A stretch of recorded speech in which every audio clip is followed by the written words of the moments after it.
Food കഴിച്ചായിരുന്നാ? ഇല്ല. ഒരു challenge തരട്ടെ. ഈ ഫുഡ് ബിരിയാണി ഫുൾ കഴിച്ച് കംപ്ലീറ്റ് ചെയ്ത് കഴിഞ്ഞാൽ അപ്പാപ്പന് ഒരു 200 റുപ്പീസ് ഞാൻ സ്പോട്ട് ചെയ്ത് തരും. കഴിക്കോ അപ്പാപ്പ? നോക്കിയാലേ ഫുഡ് കഴിച്ചായിരുന്നല്ലേ? കഴിച്ചില്ല. ഓക്കെ. കഴിക്കും.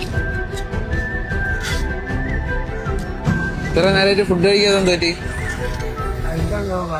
വീട്ടുകാരൊക്കെ ഉണ്ട്? ആരുമില്ല. രണ്ട് മക്കളെ മരിച്ചു, ഭാര്യ മരിച്ചു. ഇല്ല. ബിരിയാണി എങ്ങനെയുണ്ട്? കൊള്ളാമോ? സൂപ്പർ. ഈ വർഷത്തെ ഇലക്ഷന് ആര് ജയിക്കുക ഇവിടെ നേമത്ത്? ശിവൻകുട്ടി കൊണ്ടുപോകും. ഞാൻ ഉള്ള കാര്യം അത് ഉറപ്പാണ്. ശരിയാ. വയസ്സായ ആളല്ലേ, 84. മതിയായി. ഫുള്ള് കഴിച്ചു തീർക്കാത്തോണ്ട് പൈസ ഇല്ല. ഫുള്ള് കഴിച്ചു തീർന്നെങ്കിൽ വേണ്ട, കുഴപ്പമില്ല.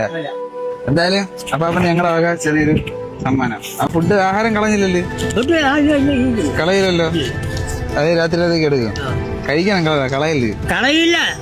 ഓക്കെ, അത് കാണാം.